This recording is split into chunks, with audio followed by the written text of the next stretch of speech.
Hello বন্ধুরা, সবাই কেমন আছেন? আশা করি সবাই ভালো আছেন, আমিও ভালো আছি। তো আজকে মনের সাথে একটা জিনিস শেয়ার করব।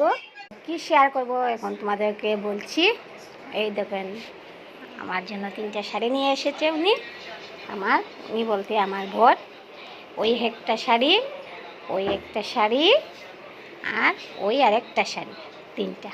এই 3টা কীরকম হয়েছে একটু কমেন্ট করে বলবেন। আমার তো সবচেয়ে ভালো লেগেছে, সবচেয়ে বেশি ভালো লেগেছে এই শাড়িটা। সবটাই ভালো লেগেছে, মানে তার মধ্যে ফার্স্ট এটা খুব সুন্দর হয়েছে। আর এখানে দেখেন ওনারা কি করছে। উনি শুয়ে শুয়ে মোবাইল টিপছে, মেয়ে মোবাইল টিপছে, বাবা মোবাইল টিপছে। ওনার কোনো কাজ নেই। উনি বাজারে যান আর এসে মোবাইলটা টিপে টিপে দেখেন, আর কোনো কাজ নেই। আর আমি